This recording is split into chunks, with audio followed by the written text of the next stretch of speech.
Hey, welcome to the Tech Capital of the World, Kernersville, North Carolina. It's a beautiful day here, and I'm joined by Kevin Doyle, the greatest producer in the land. Hey, Kevin, how you doing?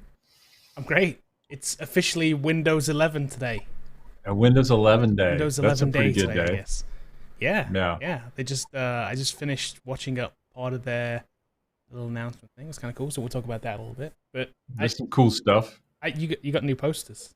Yeah, I know. So you This is switched my up. new Ant-Man and the Wasp collection. These came all the way from somewhere else. I think this one on the left, my left or right, it came from Mexico. It's got Spanish on it. I'm not sure.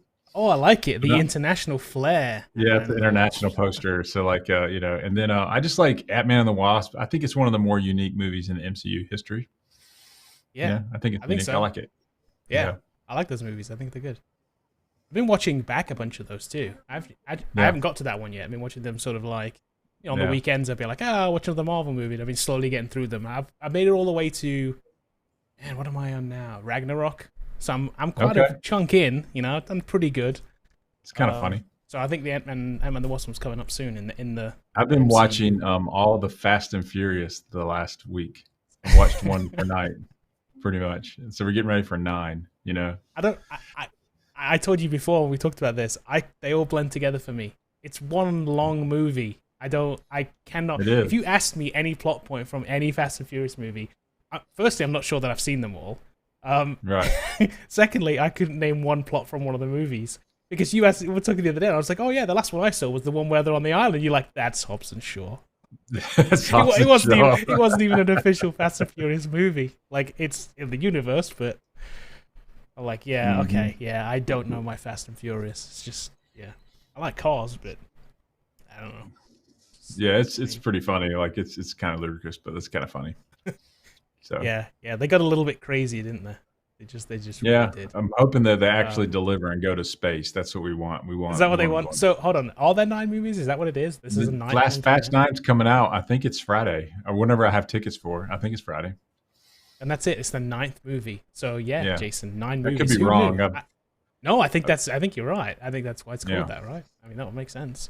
If there aren't 9 movies and they've named it really badly, so you know. it's quite the So franchise. it is quite the It's kind of franchise. ridiculous, but it's kind of good. Um, so we'll do usual questions, throw them in chat. I'll queue them up as normal. We'll get to those. Yeah. I thought we'd talk about Windows first, though. I know you didn't get to see Okay. any of the Windows stuff. No, I was busy You're busy with the working this class. morning. So, Yeah, yeah, right. class. You're busy with the class. I decided to watch. It lasted 30 minutes or so. Yeah. It ran out. No, maybe it was about 40 minutes. I missed the Sadia and Adele bit at the end. But I don't think they announced a date. That's the first thing. I don't see a date No, they haven't anywhere, announced a so date. that's kind of interesting. So I don't They're know taking our why. cue on the self paced course. We're not announcing dates until we maybe, get ready. So, maybe that's what it is. They know what we're doing. Good then job, Nadella called me and Microsoft. says, "What should I do on my Windows launch?" I'm like, "Yeah, let me tell you what you should do." Yeah, yeah. You're like, don't give an official date, and just before somebody asks, no, today we will not be officially announcing the date for the So, self-paced course. but So if Windows that's all 11 you're here looks for, cool. I mean, it looks cool. I mean, like I think Android apps running in Windows natively is kind of cool. yeah, that's one big feature. That's kind of cool. I do like that. Yeah, So I would say overall, when I watched this thing, my first impression was like, oh, this looks very much like Mac OS in terms of visually. right. They went for this very glass thing. And Yeah, the more it went on through the features, I'm like, oh, okay, that's Mac OS. That's Mac OS. I'm like, oh, okay. mhm, You guys are taking a lot of stuff from Mac at this point. I'm good with that because I like Mac yeah, OS. I think it's great. yeah, But the Android thing is also like a Mac OS feature because the latest Mac OS is going to run iOS apps. That's like a thing they right. Yeah, said. This is the alternate to that, right? So this is going to run Android apps. I'm cool with that. I think that's a yeah, good idea. I think it's a really good idea. What they also said as part of the App Store, which is a developer thing, which you need to pay attention to, is what they call it, the e-commerce, the commerce engine. So yeah, they're going to allow you to put your app on the Windows App Store using technically a third-party commerce engine, basically the way you pay for it, right? hmm You can develop your own or use some other third party and not have to pay them. It was a direct hit against Apple. yeah, They're basically like, oh yeah, Apple, like you're doing this thing where you want to charge everybody for the App Store and you're having this fight with Epic over Fortnite, whatever. Yeah, we're just going to say, okay, just bring your stuff in and we won't charge you. Kind of interesting. yeah. I thought that was cool. I think so too. I think that's kind of cool. Yeah, like I think I do too. I think that's a good feature, and that maybe forces Apple to rethink their position on it. I'm not. Yeah. Maybe Lower prices, competition. I like it. Maybe I like can get my TikTok in Windows now, so that's kind of cool, right? exactly. Run Instagram, IG. Yeah.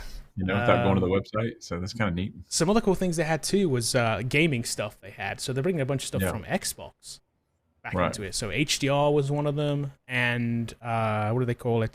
Direct storage. So a faster way to read and write from SSDs, I guess, to do with the way that it, like the graphics card or something. I don't know how it works exactly, but it makes the games load much quicker. All stuff from that they've developed Xbox first and then pushing back to a PC. So that's kind of unique. It's always gone the other way before. It was on PC first, Xbox second. So that's kind of cool. So as a gamer, I think be better. the big thing is you're going to see, and you're already seeing it. Like you can share your gaming. Destiny's doing it a little bit. They've had a preview of it where you can run Xbox and Windows clients in the same lobbies. So crossplay experience is coming. Crossplay's big. So right now the only game that I really play sort of relatively consistently is Warzone. That's got crossplay.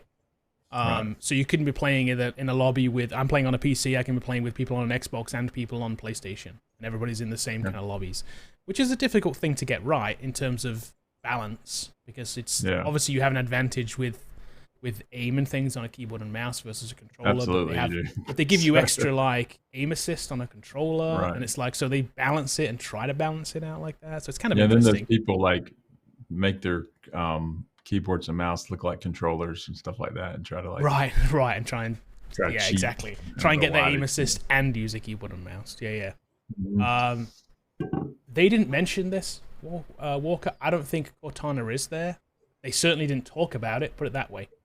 That's interesting. My guess is, didn't we already see a thing where they killed off Cortana? I think we did. I don't know. I would say that they may not call it Cortana. I would still say that voice command will still be in there. I don't think that's going to go away. They must just brand it. I mean, they totally didn't talk about it. They talked about touch controls on a touch thing and saying how that's changed. So it looks more like Windows rather than now when you turn it into like tablet mode, it changes a lot of things. So they did talk about that, but they didn't talk about voice control at all. That's not saying it's not there, but they certainly didn't talk about it. And they did move the start button. I don't know if they called it the start button, but they moved it to the center of the screen. And actually, you can have I pulled up the... Got pictures, man. Let's show some pictures up there. The Verge article here. Like, you can see that right here. Yeah. So they've moved sort of this stuff from what used to be on the left-hand side of the screen now to the center of the screen. Yeah, I don't know if I like it or not. We'll see. It doesn't. No, I don't know either yet. I'm the same. Like, I don't know yet. I don't know what I think about it. I think I have to see it. Yeah. So yeah. I imagine that'll be configurable too. It's just a tile. I'm guessing so too. Yeah, I'm guessing so as well. You flick through some of these. Look. Oh, this is another thing that made me think. Screamed Mac was the store itself. I'm like, wow. Okay, that's like, it's very, very similar. And there's another screen. The widgets is interesting. If I'm flip through these real quick. So I want the split screen stuff to work better. I would love to do that. Make it easier to do it. Yep. That's one feature I love about Windows, actually, that I had to use a plugin for on a Mac, was the grid system. So I love on Windows now, you can just drag a window to the left and a window to the right, and it splits the screen, which is great for me because I have this ultra-wide monitor. It's like having two monitors, and I just split the screen, and it's great. Yep. So they're enhancing that. If I go back one, they're going to have it so that there's different layouts. The layouts they show were one like this where there's three. There was one where there was half the screen was one, and then the other two was split like a quarter of the screen. I like that. Yeah, they're different layouts. It was kind of cool. I do like that. I think that's a pretty killer feature. Just flick through these real quick. There was one thing. This looks very, very Mac OS. The little the translucent kind of It's very this glass design. It's like a crazy thing. One of the big things that I noticed: Teams embedded in Windows. So part of Windows, not an extra app. Which we use Teams, so that's good for us. But no mention of Skype. So my guess is Skype's gone. Teams is the new Skype. Yeah, Teams is kind of cool. I mean, I really like it. I like Teams too. Really, so I like it. Yeah, I've really come around. I saw a tweet today. Somebody from Microsoft said that they have breakout rooms, And so their first use of breakout rooms is they put people in all the breakout rooms to get their votes, and then someone had to go around and collect them like they do and like vote them off the island. So Really? that was funny. He was just joking around like, yeah. So they had a picture of the guy that's on the votes them off the island. So I'll be right back, and we go collect the votes. So interesting. But yeah, breakout rooms is cool. We use breakout rooms a lot in Zoom. So here at the Foundry, and so I use Teams as my phone anymore. I just call people on Teams. Yeah, because it works. Whether they're a guest or not a guest. I mean, Yeah. they've got that kind of seamless. That's how they schedule. That's how They do, because it doesn't really matter. Right, right before this, like you called me at like 1:30, and it like literally popped up on my phone as a phone call, and I just I had the video running on here, so I just answered it on my phone. But it was a Teams call, and we video chatted on my phone. Like, it's like it is seamless. Yeah, it is and seamless. You can it's very good. transfer them as you're walking around. So like when you get like my phone will hop over to the desk when I want it to. Yep. So yeah, so making it integrated is cool, and they did make it look cool. I like the way that it looked integrated too. It looked like it looked better. So, but yeah, my guess is Simon says the same thing here. My guess is that Skype's gone. That would be this has to replace it. You don't need both of those things. They do essentially the same thing. Like you just. They do the same thing. They're just changing the name. But what does that mean for a brand like Skype, though, too? I wonder if it's gone. Is it gone? Yeah, it's Teams. Is that it? Is that it? Microsoft had just decided that Skype is now Teams? Yes. Kind of crazy. See, it's crazy because I know that there are definitely industries and companies that rely on and use Skype daily. So I know my wife who works in banking, they use Skype. I don't know what happens to that, Nate. Did they now get forced to use Teams, or does Skype continue on? I wonder. I don't know. Or there's just an upgrade or path, or just like... Right. I mean, I don't know. Maybe. Yeah, maybe. Maybe Skype just becomes Teams. I don't know. That's what I think it is. I mean, I really do behind the scenes. I think that technology has been rolled up into Teams, and Teams is really good. I mean, like, there's no reason not to move over. Yep. If you're paying for Skype, there's no reason. No, I agree. But in a company like a bank, for instance, it's not just as simple as being like, let's just move. Yeah. Like, there's it takes them years. They're only just off XP, I think. You know what I mean? Like, they are. You know what it's like, though. These big companies with lots of infrastructure, they're extremely slow. They're never cutting edge. Never. Right. So,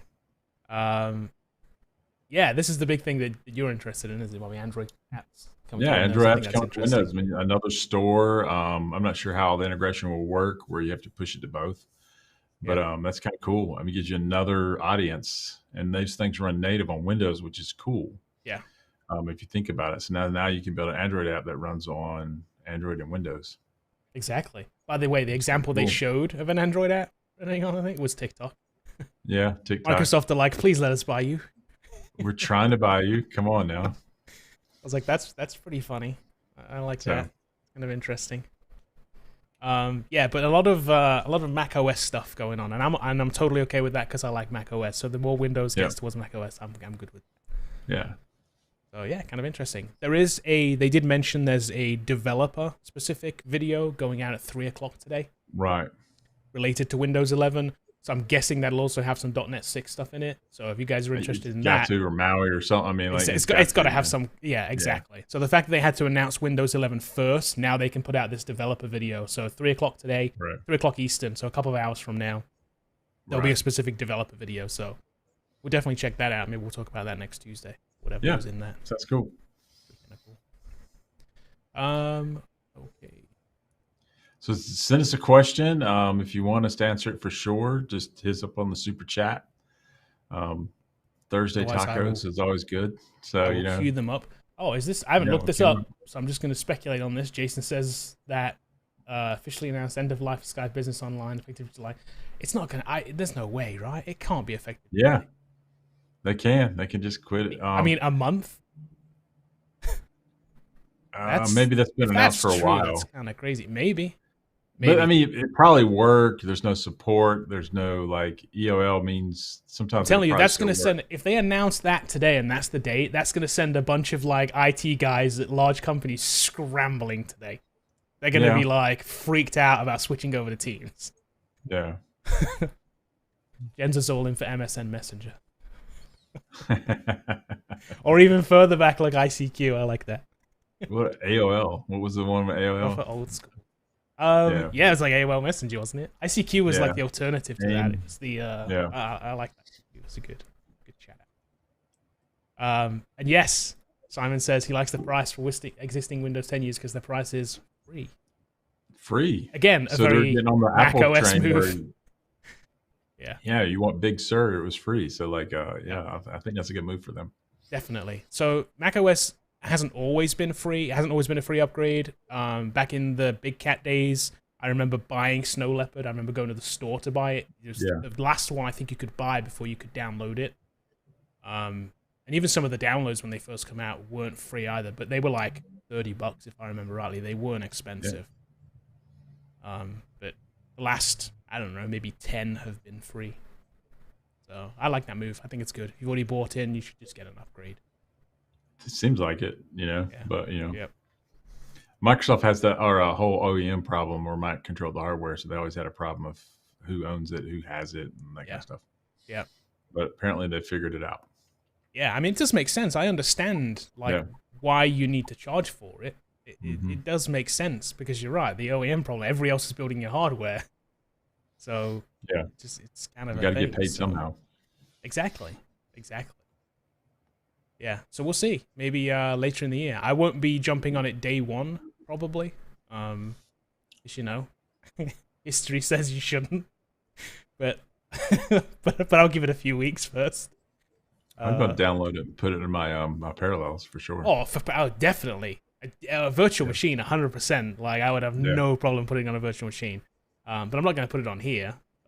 Yeah. If Windows 11 comes out and we're not live for some reason, you know why. You installed Windows 11. Exactly. I installed it and now none of my apps work.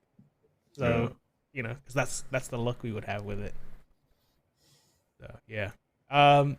Something else unrelated I saw today too. I'll talk about one more thing before we get to questions. And I thought it was interesting, and it was this article. Lenovo made a wireless charger for your laptop. Yeah. I'm a big fan of like wireless charging, period. I've always liked the idea of a true wireless charge is fascinating. A phone that you never have to plug in and it just and it just charges itself is like genius. Right. This isn't that. I was like, this is cool. This is just a mat with a thing that you plug into your laptop. It's still got to sit on this thing. I guess you can just drop it on it, just like you do the other. Exactly. It's like a Qi charger, but it's not. It's a different technology than Qi. Yeah. But it's the same kind of thing. This mat still has to be plugged in. You've still got to sit your laptop on top of it. It's a okay step, but I don't know how much this thing's going to cost. I'm like, it's still got a plug. Look, you still got to plug it in. It's not wireless, is it? Just because this isn't plugged into this doesn't make it wireless. Like I don't know. I don't know how I feel about it. I guess it's okay. If it came with the laptop, I wouldn't say no, that's terrible. But I probably wouldn't go and spend hundreds of dollars on it either.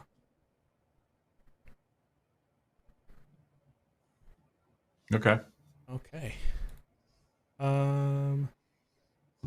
Just a reminder from Jordan, the hype man in chat.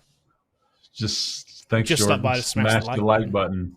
It looks like he's saying that in his picture there, where he's saying smash. It looks like that. It's a high energy picture there. Smash the like button. I like it. All right. Queue it up. Ask us a question. We'll answer anything we can and talk to you. Give us a like. Give us a follow. Follow us on Instagram. Not Instagram. We're not really big on Instagram, but we have one, but we don't use it very much. Yeah, we use Twitter. Hit me up on LinkedIn. A lot of you guys hit me up on LinkedIn. I followed you back, and just to keep you up to date on all the things that we're doing. Yeah, me too. I put it on Discord, and a bunch of people linked with me on LinkedIn too. So same for me too. I will definitely connect with you guys if you connect with me on LinkedIn. You weren't. I forgot about this. Jordan, we gave him the book. That's Jordan, the guy that won the book. All right, cool. But he wasn't here, right? So he came on at the end. I think somebody mentioned it to him. I think it was last Thursday, maybe. So, yes. What did I do? I remember that. Like, what did I do? Yes. No. We. I don't think we had a chance. I'm sure you went back and watched it, but maybe. But it was for your review because probably liked your review. So cool. So I think that's coming your way, Jordan. To be there soon. Hope you like it.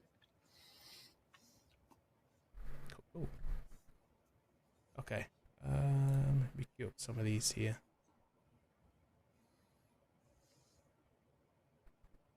Okay, let's go to a question. So Brendan has a question.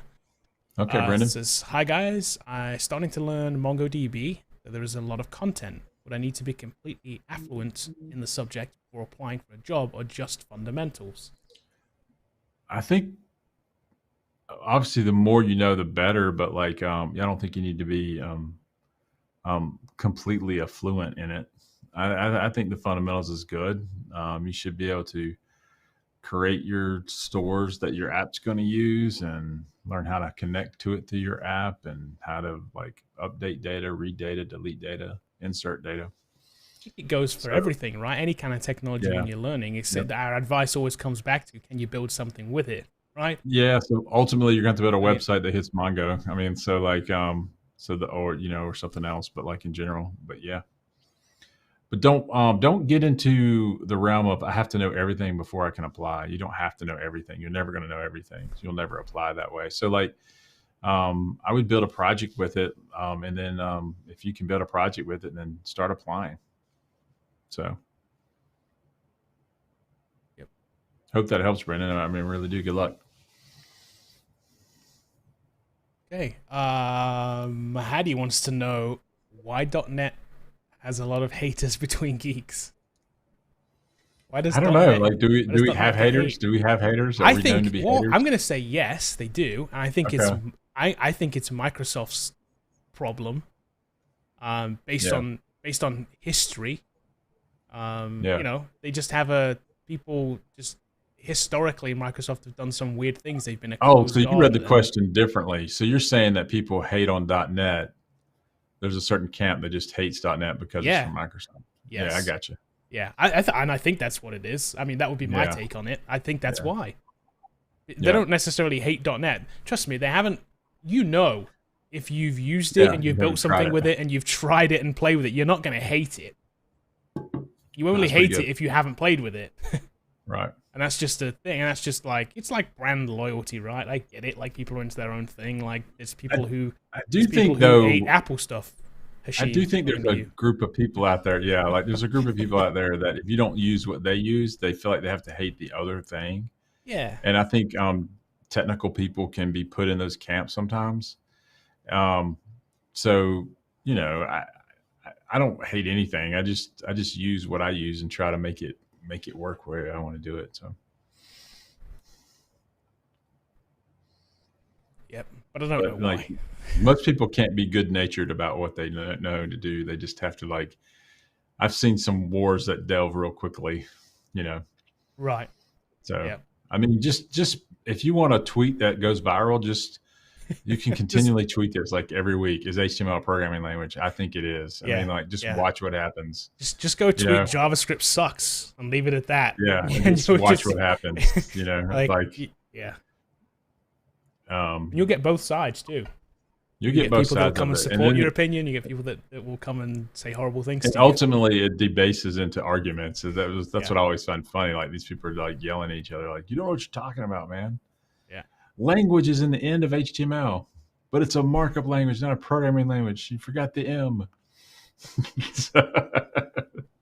Yeah. People will argue over that for days. Yeah, it's kind of funny. Yeah. Okay. Let's go for the next one here. Oh, Andreas, hey. Andreas says, are you ever going to be able to make a website using Blazor without JS? Are the missing browser features coming? Or are you expected to use JS as well as C#? Right now, you have to use both, right? I mean, depends on what you're trying to do. Well, you can make one now without writing JavaScript. I don't know, but there's a JS component that runs in it. So Blazor is using WebAssembly. So most of your interactions is coming from the DOM going forward. But if you need to manipulate a DOM element, that's still JavaScript right now, currently.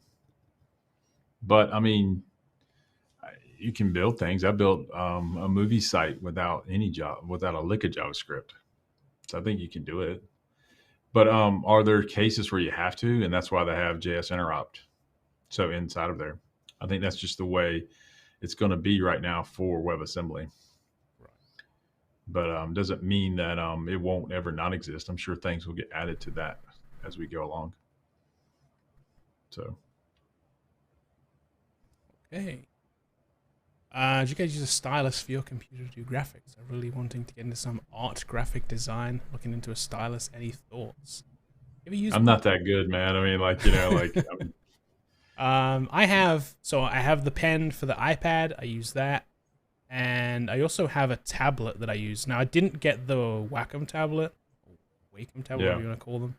I bought one of the Chinese ones, and I forget what the brand is. I don't have it here actually. But it was. I have a Wacom tablet that I never used. Oh yeah. I couldn't get used to drawing and looking at the screen. So like really? you have to, So like, yeah, it is different than using a mouse for sure.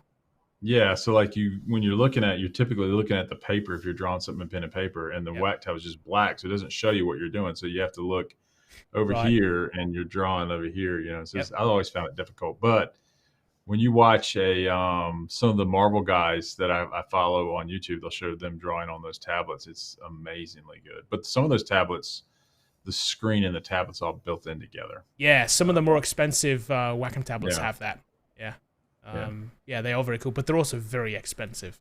Yeah. The ones that just have the writing surface, and that's the kind that I have, just the writing surface, and it's on the screen. They're good, but it is a skill. Hand motion, Exactly, it is a skill. It is definitely different. But you can also be very more precise than I think you can with a mouse when you're doing stuff like an Illustrator or whatever. It's but it is a skill you have to pick up. Don't get frustrated with it if you get one and can't use it straight away. You're gonna play with it for a minute. Okay. Let me see. I don't know if we know the answer to this or not. Khalid, hello developers. What's the best Sublime text auto reloading plugin? Like the one in VS Code Live Server. Don't know. We don't use. I was going to say, have you used VS Code Live Server? Right. I don't know. They're both free, so go grab VS Code Live Server. I think that's your answer. I mean, that's the best one. There has to be one in Sublime, though, right? Too. I'm sure there is. I don't know which one it is, but yeah. Yeah, we don't know why you. It's been a long time since I've messed with Sublime. It's been a minute. Yeah. Let's see. Jens wants to know, have you guys tried Tailwind? Seems to be a very divisive CSS framework. Agreed. Letting you know I actually like it, but Zero UI and Bootstrap have their own look that seem to be unavoidable. I think that's I'm not sure that's true. That when somebody says, "Oh, that has a Bootstrap look," I think you can totally go away from the Bootstrap look. Yeah, it has a look if you just slap the things on there and don't change them. Okay, let's break it down. Number one, you have the Nav Bar. So the Nav Bar can be placed on any side of the page you want. You can put it on top, left, right, or bottom with Bootstrap 5. It's very easy to do. You could do it before with CSS and move it wherever you want. Yeah. The background colors of a Nav Bar, in general, you had built-in colors, but I mean, you can always say nav background color equals whatever and override the nav background. I mean, you can do that. With colors now, you can compile it.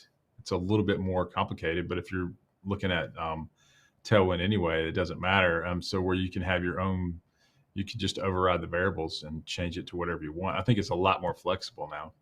Now, yeah, if you have a card from Bootstrap, it kind of looks like a card. They make it's a little more opinionated, but you don't have to use their card thing either. Right. So, right. The buy-in is the grid. I mean, so the grid's easy to do. It's easy to get things to work and lay out like you want. And then there's some other components that you can build in. The nav's very useful, but you can build your own nav.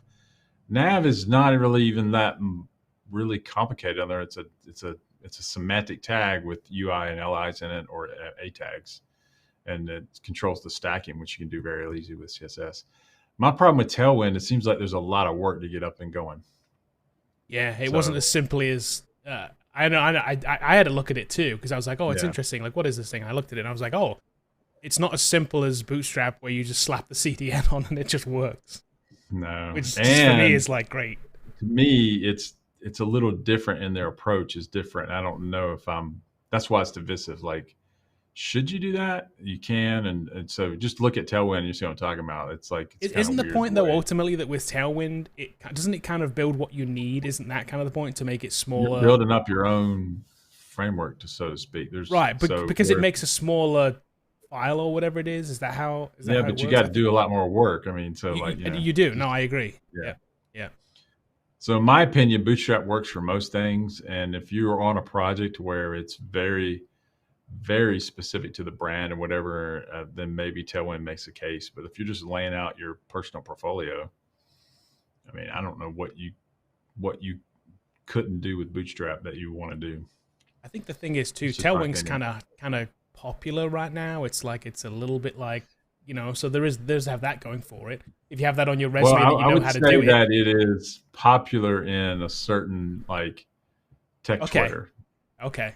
So it's okay, Popular, is it used everywhere? I would say Bootstrap dominates as far as right, like how it's being right, used on yep, projects. yep, right, So it's kind of like Dino. Dino had its moment, and it was yeah, popular, yeah, which means it was the cool kid that everyone wanted to talk to, but like no one took to the prom. I think that's kind of everyone was taking Node.js to the prom, but they were right, talking to Dino ahead of time. So, yeah. And maybe this is the so same kind of thing. Yeah, I think this is the same way right now. But does that mean Tailwind won't catch on, or you shouldn't? Like it sounds like Jens is in the front end development anyway, so it probably makes sense. I would look at it. I mean, look at it, learn it now, check it out, see what it does. exactly. Check it Maybe out. you've Build already something with know it. Add enough it to your Bootstrap, portfolio. Yeah, add add it it to to your resume. your Whatever. bag of Yeah, tricks. Yeah, yeah, absolutely. I'm not saying don't do it. yeah. It is divisive though. So Okay, here's a good question. Julio, thanks for the question. Wants to know, when learning more about .NET Core, should I always go with the newest version? .NET 6 so over right .NET now, 5, .NET 5 over 3.1. So .NET confusing. 5 for sure. Right now, today, if you're starting your learning path right now, .NET 5, .NET 6 isn't out yet. It's out in like So pre-alpha or whatever it's called, right? yeah, Preview so like version. learn .NET 5 right now. There's no reason to learn .NET 3.1 Core. There's no reason to do that. Right now, it's .NET 5. That's what you should learn. There you go. And .NET 6 is just in preview. I mean, barely. Yeah, it's literally in its first preview, Yeah, and I'm sure we'll probably learn more right. about that this afternoon. Maybe we get a Yeah, I don't know, second version or something. I don't know. It's been yeah. out for what, a week, 2 weeks? Something like that with the tooling in Visual Studio. Even that's not Yeah, complete. yeah. So there's actually more complete, believe it or not, Kevin.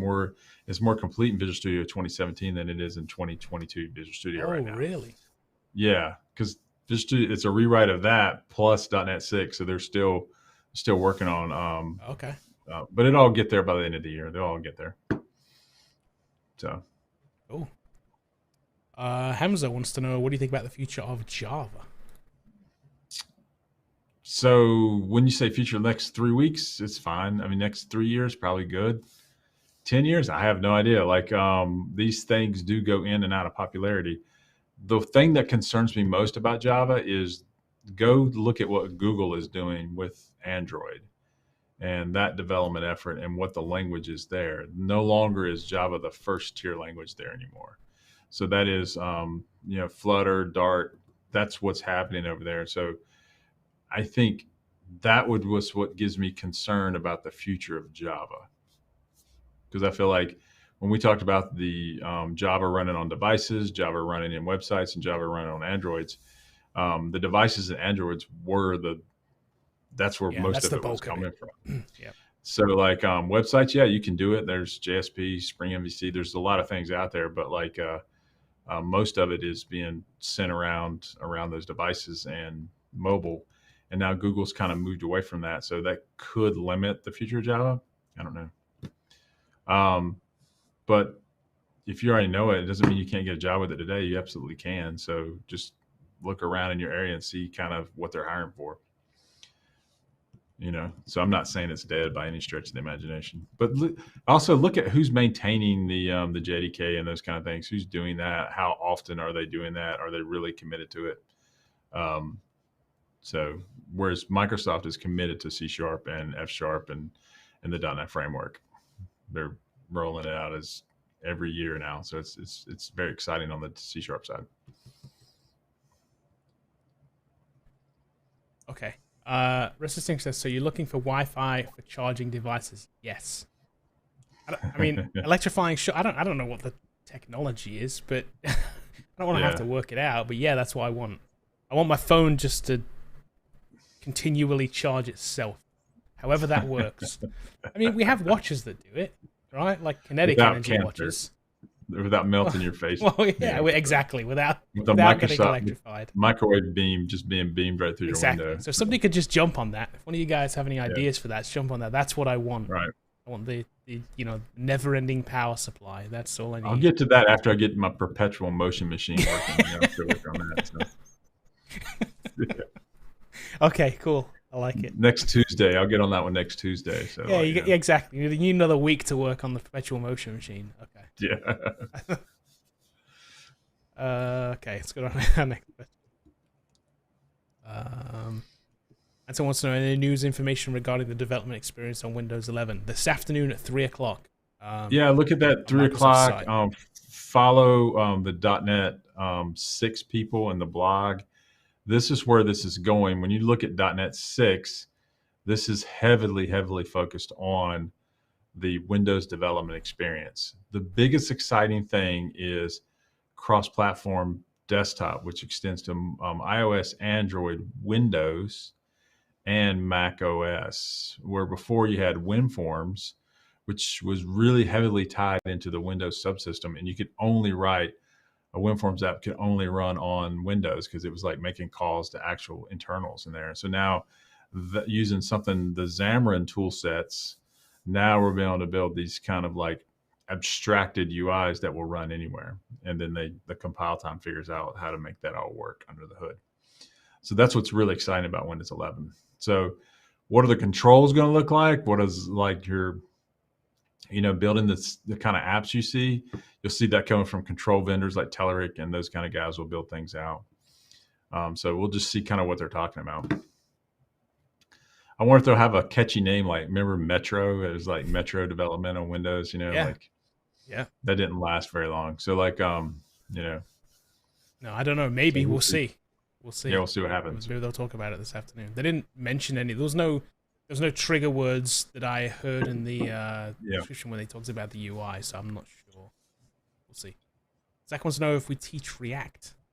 Not currently, but I think we're going to push it into the self-paced course. As soon as the first release drops, which will be MVC only, we'll probably target React for our Web API course and Blazor. So that'll be the next thing that we do. As soon as the self-paced course drops, we'll get to work on building out the React and Blazor front ends for Web API.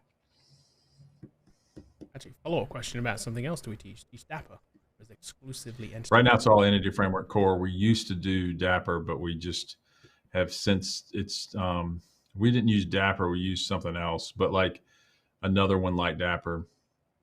But we found out that the student experience got confused with trying to teach multiple ORMs in like a 12-week period. So we just used Entity Framework. Right. Okay, I'm gonna put this up, but this is a very in the weeds question. Okay, I may not know the answer. I know this is a very in the weeds question. How to create cascading drop-down menus in Unity. Unity dates.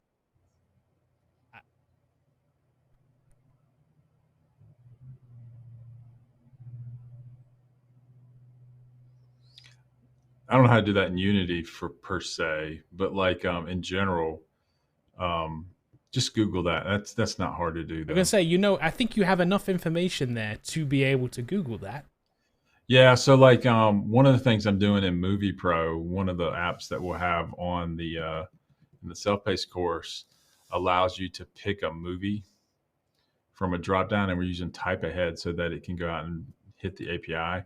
What you're doing here is you're taking a value from drop down A and filtering drop down B based on that value. So you have to like capture that select event, and then on that select event, filter the other drop down. So that shouldn't be hard to do. I just don't know how to do exactly in Unity. I haven't tried it. Right. There you go. That should point you down the right path there.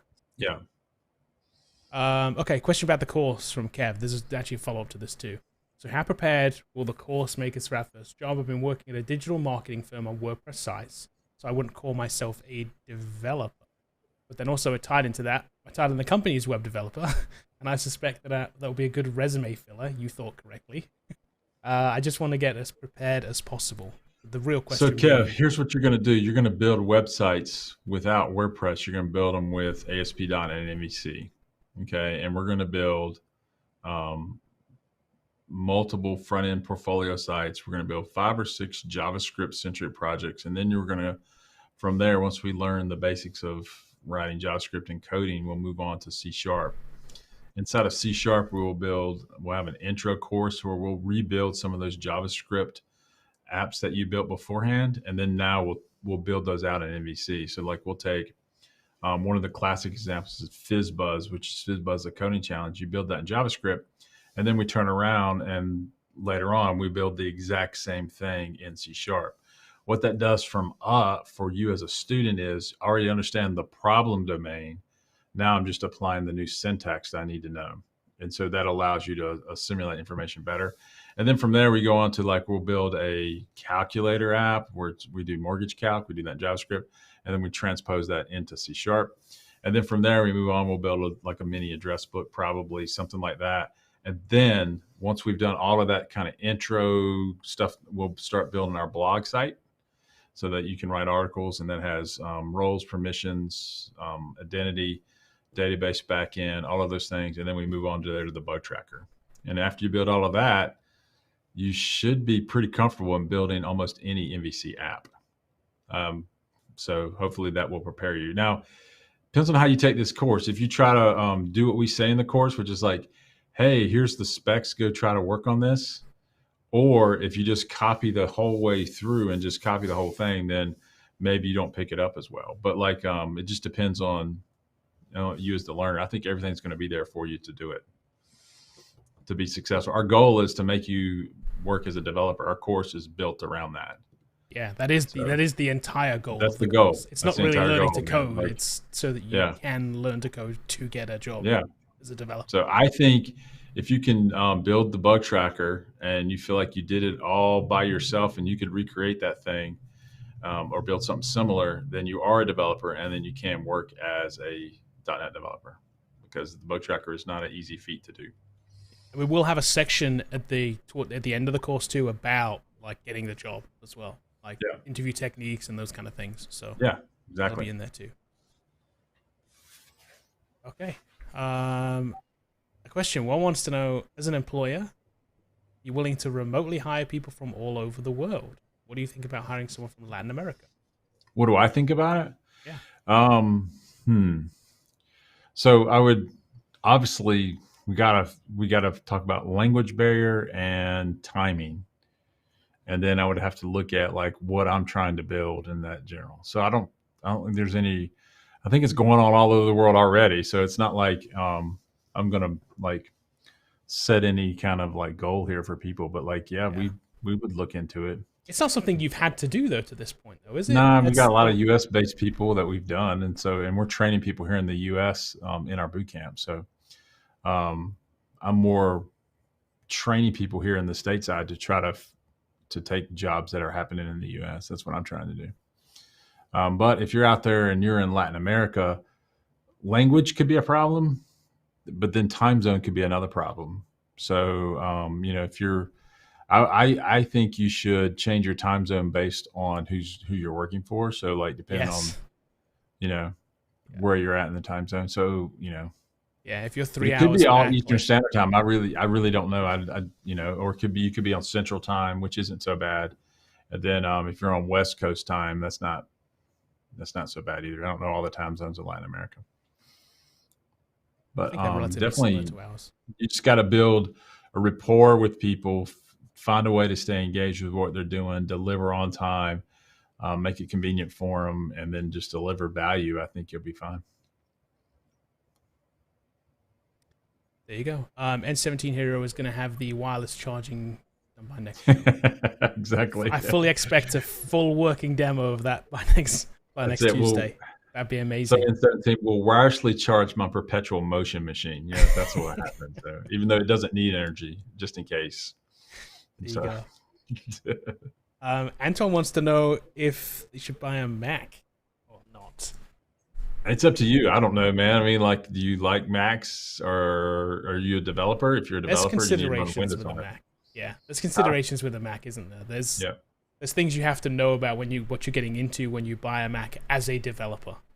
yeah, Especially if you're using, if you're doing .NET stuff and stuff on Windows, which will make it easier because you can do some of it on Mac, but not all of it. So you do have to make sure that you can get Windows on your Mac. There's an extra learning curve with that. There's a cost with that. You got to buy Windows. You got to buy Parallels. Especially if you're buying a new Mac now. There's no Bootcamp anymore, so you've got to buy a virtual machine like Parallels to run Windows on. So you're talking about an extra couple $100 to get you going in terms of software too. So just know that going into it. I think too, though, like if you're doing some of the cross-platform, having a Mac is actually an advantage, because then you can build the Mac OS without having to get a third-party device or something like that, which is another benefit, which is the main reason I bought a Mac, so that I wouldn't have to like have all these devices on my desktop. Yeah, because we were buying before when we were doing builds, we were buying those the Mac Minis. Mac Minis. I had a Mac Mini on my desk, and sometimes an iOS device, and you're just like always like plugging them in and trying to get the build thing to work. And so like just put it on a Mac and you don't have to worry about it. So that part of it is kind of nice. I haven't tried it under .NET 6 yet though, but I'm getting ready to do that. I'm guessing all these things will be compatible here. You're going to be able to use an M1 Mac with .NET 6 and all this stuff. It's gonna work for sure. Yeah, it's gonna work. I don't think hardware it's is nice though. You can definitely get the hardware. It's nice. Oh, the hardware's killer. Yeah. Yeah, it's expensive, but it's nice. Yeah. Okay. What's our next one? This might be one of the best questions we've ever had. It's so open. I don't know. I'm going to let you answer it in any way that you see fit. Okay. So Richard wants to know how to make a website. Oh, how to make a website. If you can go from the beginning, that'd be great. Take me all the way to the end. Okay, so like in general, if that's your question, you know what? If that's your question, here's where I would say go right here. Wix. I mean, seriously. I mean, if your question is how to make a website, you should probably start with something like this. Yeah. In all seriousness, you probably should. Or Squarespace. Because you're gonna get confused quickly. I mean, but in general, you can open up Notepad. You can create an HTML tag, and then make the ending the open tag. Then you put a head tag in it, and then you put a body tag in it, and then you type H1 tag with Hello World website. Yeah. Yeah, but I would suggest though, if you know absolutely nothing and you want to put up a website, definitely use something pre-built, Squarespace, Wix, those kind of things. Thanks for super chat, Kev. Wow, that's some serious hype there, boys. I mean, like me and Kevin were talking about this the other day. There is so much hype for this thing, and we're super excited that you've done it. So, but read that back. AMD Razer laptop. That's pretty funny. So yeah, can't wait for the course to get started. Stuck in tutorial hell. Hype for the course. We're going to AMD Razer laptops. So we're glad that we have the hype, and and we're going to try our best to deliver on that hype. So. We were looking at some of the Discord messages today, and I forget who it was. It may have been Sean made a comment about like a course that he was in that was bad, it was, something like Sean. that. So like, and then we were just commenting like, man, we hope we can deliver for Sean, So like, but then we looked at his actual question. We're like, oh yeah, we do that. Yeah. Yeah. It was like, it does kind of suck what he's talking about. Exactly. We're like, oh, we're good. We don't do that. That is a bad thing. Yeah, we don't do that. We're good. Yeah, he's not going to have to go out to GitHub and say, hey, to see what I did, go ahead and go to line 47 and go like clone my repo and figure out what I did. We're not going to do that. This is definitely more kind of more steps to it than that. So like we're trying to cover all the bases. Here's our commitment to everyone that's bought it though, is if you're in Discord and we do happen to miss some kind of step or we've glossed over something, because sometimes as an educator, sometimes your own experience comes in and sometimes you gloss over things. Not saying that we do it on purpose. Our commitment is when we get questions like that and we see a glaring flaw, you'll see addendums at the top of our courseware that would have additional video content. And then if that becomes where we have 8 addendums, we may just re-record the video and then repost it back in the platform. And I think that's what we can do versus Unity. That's where this thing's going to be living and breathing as we go. So I think that's the hype. So anyway, Sean saying it was always Sean. It was. Yeah, you have to let us know what course that was. Maybe we'll go take a look at it and be like, what not to do. Yeah, maybe that's a good way to look at this. Yeah. But anyway, back to just quickly, just to finish up with Richard's here. Definitely go look at something like Wix or Squarespace to start off with. You can actually learn a lot from there too, because you can do some kind of codey things there. Definitely go look at those. W3 Schools could show you too. That's another site if you want to learn how to code them up. Yep. So, don't know if you know the answer to this one. You see Web API getting replaced by GRCP as the standard for web requests. So internally, what he's talking about is like gRPC is the mechanism that we send things from the server to the clients. Okay. And so like in general, when you look at a traditional REST service, that's typically being sent over as JSON. When we look at REST services, older ones used XML. gRPC uses a binary format. I believe it's what's called protocol buffers under the hood for gRCP. So that makes it smaller. And it makes it transmissions a lot quicker. Okay. It's just that now we have to change things on these end, and that's a little bit more complex. And then sometimes it doesn't matter when you're just like the request won't really get any faster, even if you do compress it. It's not really any smaller after compression. So like, I don't know. I think it's going to be both for a while, and then there's reasons that you would use gRCP. Okay. And then there's reasons you'd want to use the standard REST service type APIs.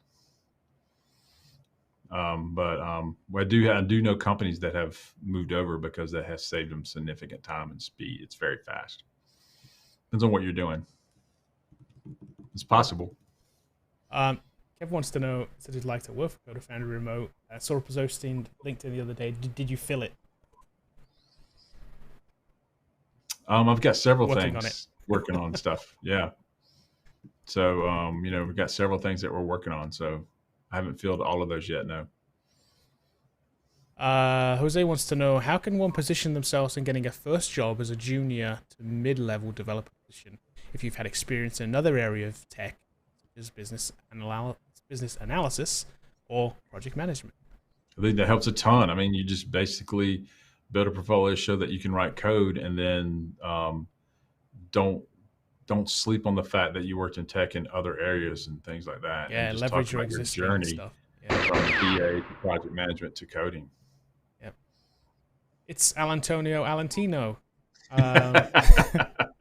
Thank you. I thought he was gonna try to spoil the date for us, and like we're gonna be held to it. I was shaking in my boots there, Kevin. Some guy's gonna say, "This date they told me." Unofficial announcement for us on our behalf. That'd be great. That's funny. Thank you for the super chat, and again, thank you for the super chat. And 17 here, I appreciate it. Oh, taco appreciate money! It, man. It's literally taco money. Taco. T, give me an A. I like give me a it. C, give me an O. I love it. Yeah, I like it. Taco money. I appreciate it. But yeah, Valentino, I love that. That's pretty funny. Yeah, and it's this summer, which summer technically started June 21st. So somebody happily pointed out to me when I said it's coming summer, like, but it started. I'm like, yeah, but it hasn't ended. Like, give me a minute. It hasn't ended yet. So we said this summer, so it's coming. We'll tease that definitely coming. That it's early summer. I put a coming soon thing soon. So it's like it's coming soon. And we'll stick to that. Summer soon. Yep. That's it. Yep. But again, what we can say is look on our Twitter and look on our Discord channel and LinkedIn and all the community pages. Watch here, and you'll know before anyone else. Yep, we will officially be announcing it right here. Yep. On exactly one day that we go live. Yeah, when we go live. And then thank you for the taco money there in 17. Yes, Appreciate it. thank you everybody who's super chatters. We appreciate it. Look at this. This is you'd love this kind of question. I always study Python. I received an offer to work on .NET and C#. Are these recommended for 2021? I don't know anything about these languages. Yes. Please learn them, especially if you've known Python. I'm imagine you're building a website of some sort, maybe, or tell me what they offered you to build. And then if you're studying Python, just know that it's mostly in the data science arena. So if you're not going to data science, I think .NET and C# would give you more opportunities. So check it out, learn them. There's plenty of places to go learn how to build these things.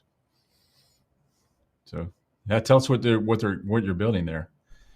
And any offer is a good offer. If it was reverse and you said, "Hey, I learned .NET and I got an offer for Python," I'm like, take the money. Python thing. Yep. We've had somebody come through the bootcamp before who learned obviously C# and .NET with us, who got a PHP job. Like, yeah, take the money. Like, yes, go do take that. Yeah, go do it. Go definitely. do that. You know enough to be able to pick that up kind of quick, and they did, and they got a PHP job. Yep. Sid wants to know if you worked on Django framework. I have not. Honestly, I have not. So pretty busy doing other stuff. So I have not. Julio wants to know, you recommend Razor Pages / Views or going with a JS framework? So currently right now we're teaching MVC, which uses Razor Pages or Views and MVC. There are a lot of companies out there using Web API with a React front end. In fact, the templates are built right into Visual Studio to do that. And we're going to be releasing that type of architecture coming soon in our self-paced course. They'll be the next thing that we release. So, but yeah, right now we're teaching MVC in the bootcamp. There's just something so good about it. It's so fast. Like a lot of times when you're building these line of business apps or internal apps, and it's like CRUD and that kind of stuff, there's just so much to get you going so quickly with that. And that, and the reason JS came out in the beginning, not really came out, but the reason people adopted JS so widely that they did was just the speed of the postback. So like ASP.NET in general with MVC is a postback tag. It means that you submit a form, that entire page goes back, the page is rendered on the server and it comes back. And so whereas now they're saying, "Ooh, I could just update this one element," and JavaScript is doing that, and it seemed faster because you didn't have to wait for the postback. But now with faster speeds, is that what Ajax is? Am I correct? Ajax, same kind of thing. I mean, yeah, you're using JavaScript on to communicate to the back end. So now there's a lot of these frameworks that came out, React, Angular, and all that kind of stuff, just to make a pure JavaScript front end, help you with the binding so that you don't have to post the whole page back. But those were done for performance reasons, which has largely gone away now with more broadband. I mean, like everyone. Right. Yeah, we've talked about this a bunch. So, we're talking about you see increase in performance. It's like you're talking milliseconds. It's milliseconds. You can't even see it. You can't even see it with your eyes. It's kind of crazy. Now, the one advantage of rendering views on the server is security. So like you have a lot easier to implement security than it is with a React front end. So it's just, it's however you want to do it. There's multiple ways to get there. We're going to teach them both eventually in our self-paced course. Right. Hexadecimal says, if you had a candidate who built a few different projects, simple website, Shopify, e-commerce, something not web-related as well, using .NET, Spring, Angular, would you hire them? Oh, I don't know. That's a super duper hypothetical. I have no idea. I would have to look at all this stuff and talk to them. But I do think you're on the right track where you've got to have projects to show. And if you show projects, that gives you a better chance of being hired, for sure. I mean, one of the things we talk about a lot is making sure that you're trying to your portfolio and your work aligns with the job that you're trying to get, because it makes it so much easier. So let's say that you have a Shopify site, right? And you're going for that kind of job. That's what you want to put front and center. Be like, I built this store. I know this about e-commerce, because that's the stuff they really care about. It becomes a lot more sort of difficult when you have 50 things that you're trying to highlight, but you're applying for this one very particular thing. You're very broad when you could just be very specific. Just tell them what relates to the job that you're going for. It'll make it easier. So it sounds like something not web related. You got a desktop app, maybe you've done that. I would make sure that you know something about databases. I believe having database tacked onto one of these sites makes a lot of sense as another skill that you need to have to well round that full stack skill. Unless you're just going purely for the front end, then your design skills need to be on point. Okay. DreamHack wants to know, understand that web is most popular in demand, but if one wanted to learn about mobile and desktop development, what would you say the best resource to learn? There's a lot of them out there. I definitely, we're going to do that eventually, just not in the next 3 months. We're not going to get there, but eventually we're going to do it through like .NET 6, right? When it's like, once it's .NET literally 6 is established, it's we'll easier. build a desktop development course, and we're going to also look at the mobile portion of that. I think it's changing Maui. a lot. Yeah, it's changing a lot, and just seeing how we're going to approach that. And so for me, desktop development is largely, if you want to look at like, where could I get a job at? Like, what kind of jobs would I get if I'm building desktop apps? That's going to be in your manufacturing, engineering type companies that have a software solution attached to a piece of hardware, or they're investigating hardware, looking at things like that. So I think that's what I would start looking at, how to do that. And mobile, there's a lot of mobile courses out there you can take. I would pick a cross-platform mobile framework and then go from there. So that's Flutter, that's React Native, that's currently Xamarin in the .NET 5, and then .NET Maui, whatever they call it, in the .NET 6 that'll come out later in the year. So hopefully that helps. But you just have to Google some things and find some Udemy courses right now and just kind of learn it. And the docs do help. But sometimes it's better to get like a intro course so you can kind of get your feet wet, and then you can like break into the docs, unless you're a seasoned programmer. Sometimes the docs can be confusing. There you go. So one last thing here. Would you recommend TypeScript?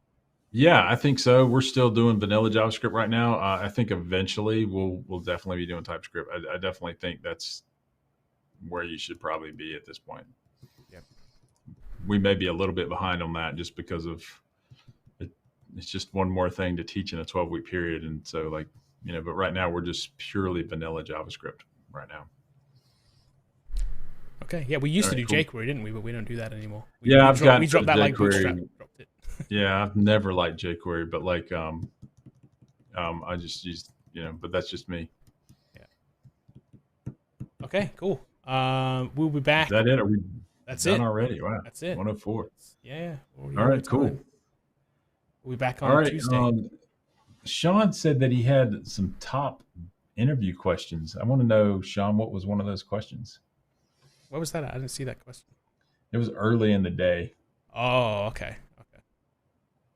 Hold on. Let me go back and I'll pull it up. Hold on. If it was real early. Like 11:57, like right before it started. Yeah, this thing doesn't have times on it. Anyway, Sean, if you had a technical interview, you mentioned it here in the chat here. I'm looking at it, and I was just wondering what those interview questions were, just to see kind of what they were asking you. So, yeah. Yeah, there we go. So he also says top value C# is pretty accurate, like what was said of code trivia. I brought up we were learning SQL as well. There's some SQL questions too. Okay, cool. Top 30 C# interview questions, I think what he's talking about there are pretty accurate. We go. Cool. OOP concepts, difference between encapsulation, abstraction, boxing, unboxing. You love that question. Event bubbling, delegate. So this is literally code trivia. Yeah. This is literally C#. And so a lot of times in that code trivia, Sean, a lot of those questions come from, a lot of times, they also come from desktop development too. And it's like, well, I'm a web developer, Yeah, you're like, I don't know. Yeah, I don't know how that works, but yeah. There's some other things too. What are ref and out parameters? Yeah.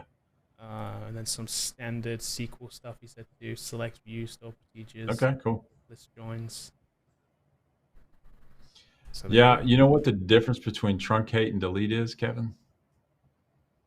Truncate and no, go on. Fired and not fired, usually. I'm just kidding. Really? Is this? We had a guy I worked with one time, and he. Okay, so hold on, let me guess. Delete's bad, truncate is okay. No, Is that right? It's truncate the other way is around. good. They're both good. It's just delete logs.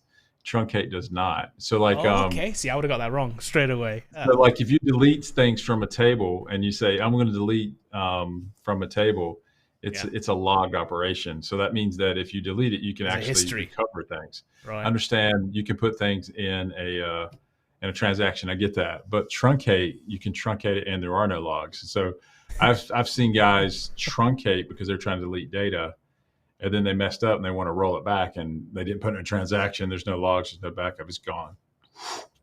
Wow. See ya. It's fast though. It's way fast. It's fast. It's fast. That's great. Oh man, look, yeah, I just got fired. Look, I just made that exact same mistake. Thankfully, I'm not the one writing the code. So that's why they asked that question. What's the difference between truncate and delete? You know, like so. It's Which is good because that's something that's an interesting point though, because something like that now I'll remember that now, and it's like and it's something else that other people will hopefully remember too. But it is just code trivia. It's like it doesn't prove that you actually know how to use it. Yeah. So it's kind of funny. I like it. I like Sean. Thanks for chiming in there. That's really cool. Yeah, interesting stuff. All right. We'll be back. We'll be back on Tuesday. Follow us on Twitter. Follow us on LinkedIn. Hit us up on YouTube. Like it. You got 68 people. Give us a like here. You got 33 people. Give us a like. Give us a like. All right. All the likes we can manage. We'd love more likes. It does help us. I promise. It pushes the video out to more people. We would love it. And thanks for hanging out with us. And thanks for the super chats today. Thanks a lot. Appreciate it. We'll see you on Tuesday. Good luck and keep coding, guys. We'll see you later. Later.